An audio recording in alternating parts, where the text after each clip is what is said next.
Good morning, dear students. Today we are going to learn class 8 subject English unit first, the best Christmas present in the world. दुनिया का सर्वोत्तम Christmas उपहार नामक पाठ की study करने वाले हैं, जिसका फर्स्ट पैरा हमने पिछले वीडियो में पढ़ लिया था। आज हम सेकंड पैरा पढ़ेंगे और उसका अर्थ समझने का प्रयास करेंगे। सेकंड पैरा है, dearest Connie, I write to you in a much happier frame of mind because something wonderful has just happened that I must tell you about at once. प्रिय कोनी, आज मैं तुम्हें इस पत्र में, यहाँ पे एक पत्र लिखा जा रहा है जिम मैकपर्सन के द्वारा अपनी पत्नी कोनी को क्रिसमस के युद्ध के समय लिखा जा रहा है। उस युद्ध के समय की घटनाओं का वो वर्णन करता है कोनी को और बताता है कि मेरी प्रिय कोनी, मेरी डियरेस्ट कोनी यानी कि प्रिय कोनी, I write to you in much happier frame of mind because something wonderful has just happened that I must tell you about at once. मैं तुम्हें कुछ खुशनुमा भावनाओं के साथ में लिखना चाहता हूँ और कुछ आश्चर्यजनक घटनाएं मेरे साथ में घटित हुई है जिसके बारे में मैं तुम्हें बताना चाहता हूँ, जो बहुत ही इंपॉर्टेंट है। We were all standing to in our trenches yesterday morning. Trenches मतलब खाइयाँ। युद्ध के समय में सिपाहियों का छिपने के लिए जो खाइयाँ बनी होती है, उन खाइयों के बारे में वर्णन करता है और कहता है जिम मैकपर्सन कि हम लोग कल क्रिसमस की मॉर्निंग के समय खाइयों में खड़े थे। It was crisp and quite all about as it beautiful morning as I ever seen, as cold and frosty as a Christmas morning should be. देखिए, फ्रॉस्टी का मतलब होता है कि धुंधनुमा और कोहरे नुमा, और इस प्रकार की मॉर्निंग के बारे में वो वर्णन करता है जहाँ पे ये कहना चाहता है कि बहुत ही सुंदर और खुशनुमा मॉर्निंग थी, ठंडी और शांत हवाएं चल रही थी, क्रिसमस की सुबह का समय था। मैं तुम्हें ये बता देना चाहता हूँ कि बहुत ही ब्यूटीफुल मॉर्निंग थी, ऐसी मॉर्निंग मैंने आज दिन तक नहीं देखी। I should like to be able to tell you that we began it, but the truth I am ashamed to say is that Fries began it. Fritz का मतलब होता है जर्मन सैनिक, कुछ जर्मन सैनिक। मैं तुम्हें ये बात बता देना चाहता हूँ, जर्मन सैनिकों के कुछ नाम होते हैं, कॉमन नाम होते हैं जिनको फ्रीज बोलते हैं, ठीक है ना। तो जर्मन सैनिकों ने अपनी तरफ से युद्ध करना शुरू कर दिया है, यानी कि मुझे तुम्हें यह बताते हुए बड़ी शर्मिंदगी हो रही है कि जर्मन सैनिकों ने हमारे खिलाफ युद्ध करना शुरू कर दिया है और जर्मन सैनिकों ने झंडे लहराने भी शुरू कर दिए। First someone saw a white flag waving from the trenches opposite side से, सामने वाली साइड से जो खाई हैं उसकी तरफ से कुछ सफेद झंडे हिलते हुए हमें नजर आ रहे हैं। Then they were calling out to us from across no man's land, Happy Christmas, Tommy. कुछ लोग वहां पे खड़े हैं, झंडा हिला रहे हैं और हमें पुकार रहे हैं सामने वाली सीमा से, शुभ क्रिसमस टॉमी। एक ब्रिटिश सैनिक का नाम है, उसको टॉमी के नाम से वो फ्रीज बुला रहा है, शुभ क्रिसमस। जब हम इस अचरज से उभरे, हम में से कुछ वापस चिल्लाए, तुम्हें भी फ्रीज, तुम्हें भी। हम में से कुछ लोग वापस चिल्लाए और बोले कि आपको भी हैप्पी क्रिसमस, यानी कि उन्होंने हमें बोला टॉमी आपको हैप्पी क्रिसमस, तो हमने भी जवाब में उनको फ्रीज नाम दे करके उनको भी सेम टू यू बोला, same to you. I thought that would be that, we all did, but then suddenly one of them was up there in his great coat and waving a white flag, don't shoot lads, someone shouted and no one did. उनमें से एक जना जिसके great coat पहना हुआ था, बड़ा coat पहना हुआ था, उसने सफेद झंडा हाथ में लेकर के हिलाया और बोला कि लेड्स का मतलब बच्चे या सैनिक, आप शूट मत करना, डोंट शूट। और उनमें से एक जना चिल्लाया और बोला कि आप शूट मत करना, और हमने भी वैसा ही किया क्योंकि वहां पे उस समय हैप्पी क्रिसमस का समय था, तो हमने शूट करना उचित नहीं समझा।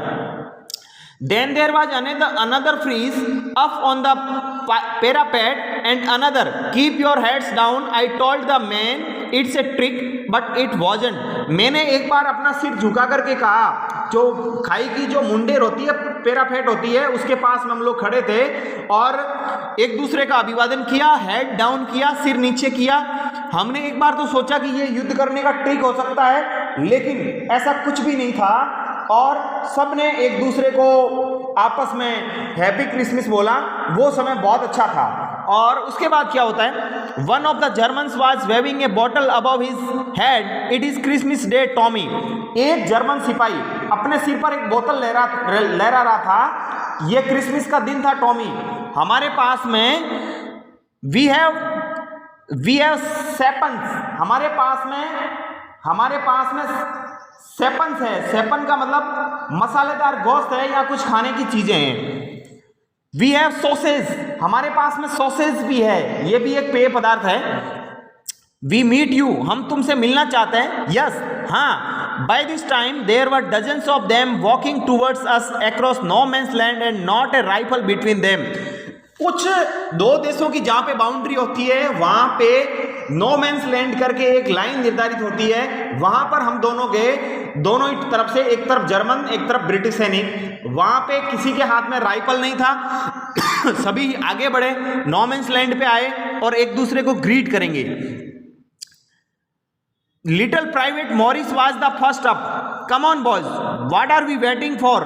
और उनमें से छोटे लड़कों को बुलाया गया, छोटा प्राइवेट मॉरिस सबसे पहले ऊपर था, आओ लड़कों हम किसके लिए इंतजार कर रहे हैं। फिर वहां उन्हें कोई रोकने वाला भी नहीं था और आपस में एक दूसरे से मिलते हैं, come on boys what are waiting for.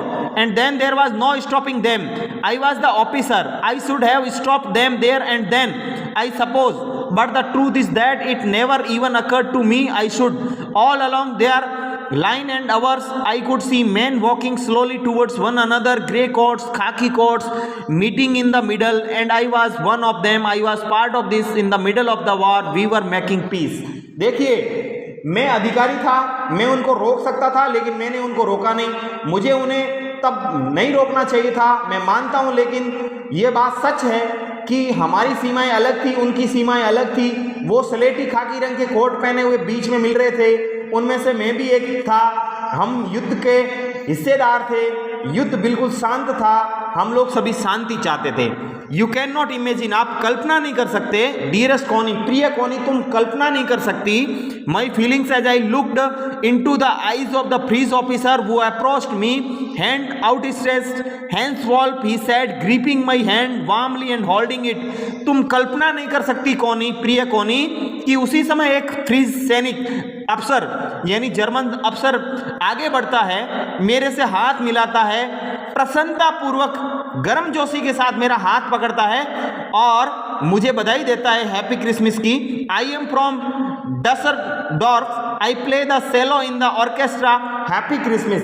वो मुझे कहता है गर्मजोशी से हाथ मिलाते हुए कहता है, हैंस वुल्फ, मैं डसरडॉर्फ से हूँ, मैं संगीत मंडली में सेलो बजाता हूँ, यानी कि मैं क्या करता हूँ, सेलो मंडली में ऑर्केस्ट्रा बजाता हूँ और वो मुझे हैप्पी क्रिसमस कहता है। इस तरह से एक देश के जो दुश्मन सिपाही है वो आपस में हैप्पी क्रिसमस कह रहे हैं। Captain Jim McPherson, I replied, and a happy Christmas to you too, I am a school teacher from Dorset in the west of England. मैं उनको आगे बढ़ करके हाथ मिलाता हूँ, कहता हूँ कप्तान जिम मैकपर्सन। मैंने जवाब दिया, मेरा नाम कप्तान जिम मैकपर्सन है, मैं भी तुम्हें शुभ क्रिसमस कहता हूँ। मैं इंग्लैंड के पश्चिम में डॉर्सेट से स्कूल शिक्षक हूँ। मैं क्या हूँ, डॉर्सेट एक इंग्लैंड का वेस्टर्न साइड है, वेस्ट साइड है, वहाँ पर मैं एक स्कूल टीचर हूँ। और डॉर्सेट, ही स्माइल, वो मुस्कुराए और उसने मुझे कहा, तुम डॉर्सेट से हो? आई नो दिस प्लेस, मैं उस स्थान को जानता हूँ। आई नो इट, मैं उस स्थान को वेरी वेल जानता हूँ, बहुत अच्छी तरीके से जानता हूँ। We shared my rum ration and is excellent sausage and we talked, हमने एक दूसरे को रम यानी जो विस्की होती है, पीने का एक शराब होता है, शराब की एक किस्म होती है, हमने आपस में एक दूसरे को सॉसेज वगैरह जो मसालेदार गोश्त था वो हमने बांटा, शेयर किया और हमने भोजन का आनंद उठाया। एंड वी टॉक्ड, हमने बातें भी करी। Connie, how we talked, Connie तुम समझ सकती हो कि हमने किस प्रकार की बातें की। स्पोक ऑलमोस्ट परफेक्ट इंग्लिश, वो पूर्णतया इंग्लिश जानता था, जर्मन सिपाही था फिर भी वो क्या जानता था, इंग्लिश जानता था। But it turned out that he had never set foot in Dorset, लेकिन कभी उसने डॉर्सेट के अंदर पैर तक नहीं रखा था। फिर भी उसने मुझे कहा कि अच्छा आप डॉर्सेट रहते हो, जैसे कि वो पहले से उस स्थान को जानता हो। Dorset, never even been to England, कभी इंग्लैंड नहीं आया। He had learn all he knew of England from school and from reading books in English. उसने इंग्लैंड के बारे में स्कूलों में सब कुछ पढ़ रखा था, सारी अंग्रेजी किताबों को पढ़ रखा था। His favourite writer was Thomas Hardy, उसका पसंदीदा राइटर लेखक था वो थॉमस हार्डी था। His favourite book far from the madding crowd, उसकी पसंदीदा पुस्तक फार फ्रॉम मैडिंग क्राउड थी। So out there in no man's land we talked of Bathsheba and Gabriel Oak and Sergeant Troy and Dorset. हम लोगों ने no man's land पर England की कुछ और बातें करी, गैब्रियल ऑक, सार्जेंट ट्रॉय, डॉर्सेट की बातें करी, सार्जेंट टॉय के बारे में बातें करी, जैसे कि हम लोग पहले से एक दूसरे को जानते हो।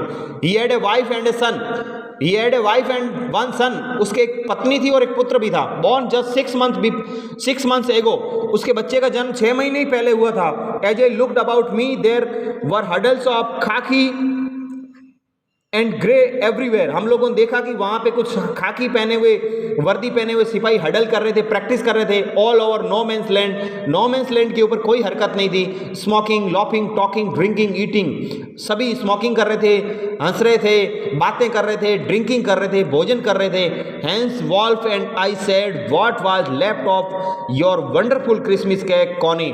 देखिए हैंस वॉल्फ जो जर्मन अधिकारी था, उसके साथ में मैंने उस क्रिसमस की सुबह को केक शेयर किया, खाना शेयर किया। कौनी तुम समझ नहीं सकती हो कि हम लोग एक दूसरे के परम दुश्मन हैं, खास दुश्मन है, उसके बावजूद भी हम लोगों ने इस एक फेस्टिवल को यादगार बना दिया। He thought the marzipan was the best he had ever tasted. उसने हमें बताया कि आज दिन तक जो मैंने मार्जिपियन यूज किया है, केक के ऊपर की जो मीठी परत होती है, मार्जिपियन का मतलब केक के ऊपर की जो मीठी परत होती है, वो आज दिन तक की सबसे टेस्टी और सबसे स्वादिष्ट है। आई एग्रीड, मैं सहमत हुआ। We agreed about everything and he was my enemy. मैं हर बात पे सहमत हुआ, लेकिन वो मेरा दुश्मन था, इस बात पर मैं सहमत नहीं हुआ। There never was a Christmas party like it Connie. इसके जैसी पार्टी मैंने जीवन में आज दिन तक कॉनी मैंने नहीं देखी। आज हम इतना ही डिस्कशन करेंगे, क्योंकि बहुत ज़्यादा डिस्कशन करने से आपको ये थोड़ा डिफिकल्ट चैप्टर है, समझ में नहीं आएगा। डियर स्टूडेंट्स, मैं आपको अपनी PDF फाइल में कुछ डिफिकल्ट वर्ड मीनिंग आपको शेयर कर दूंगा। आप इनको लर्न करेंगे तो पार्ट को समझने में बड़ी आसानी होगी। ये इस प्रकार से कम 30-35 मीनिंग है। यदि आप एक एक चैप्टर की लर्न कर लेते हैं तो आपको किसी प्रकार की कोई दिक्कत नहीं होगी।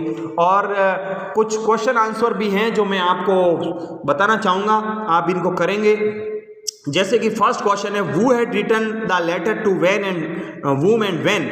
पत्र किसने किसको और कब लिखा था, ये आपको पता होना चाहिए कि पत्र है वो जिम मैकफर्सन, एक अंग्रेज अधिकारी था, कैप्टन था। उसने अपनी वाइफ कॉनी को लिखा था और क्रिसमस युद्ध के बारे में लिखा था, युद्ध के मैदान से ही लिखा था ऑलमोस्ट। सेकंड क्वेश्चन है, why was the letter written, what was the wonderful thing that had happened.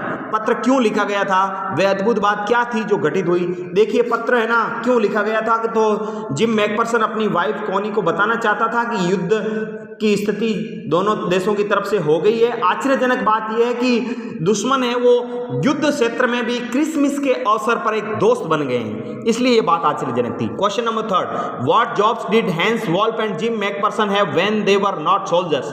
Hence Wolf और जिम मैकफर्सन क्या काम करते थे जब वे सिपाही नहीं थे। देखिए जब वे सिपाही नहीं थे तो हैंस वुल्फ तो संगीत मंडली में ऑर्केस्ट्रा बजाता था और शेलो बजाता था, और जिम मैकफर्सन एक स्कूल शिक्षक था डॉर्सेट में। ये बात आपको पता होनी चाहिए, अपने इस चैप्टर में हमने पढ़ी है। Had Hans Wolf ever been to Dorset? Why had he say he knew it?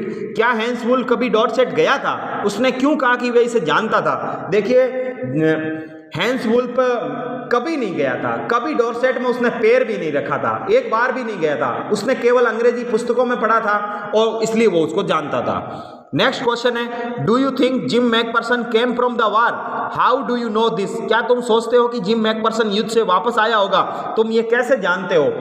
देखिए जिम मैकफर्सन युद्ध से वापस नहीं लौटा था, ये बात हम उस टिन के बक्से से जो डिब्बे में लिखा हुआ था उसका जो लेटर था उससे हम पता लगाते हैं कि वो युद्ध के मैदान से वापस नहीं जाता है। और इस तरह से हमारा ये पैरा भी समाप्त होता है। हम नेक्स्ट वीडियो में डिस्कशन करेंगे। Thank you very much. I hope कि आपको ये वीडियो अच्छा लगा होगा। आप इस वीडियो को ध्यान से देखिए और इसमें जो बातें मैंने समझाई है वो आप इसको लर्न करेंगे तो आपको ये पूरा लेसन अंडरस्टैंड हो जाएगा। Thank you very much. Have a nice day.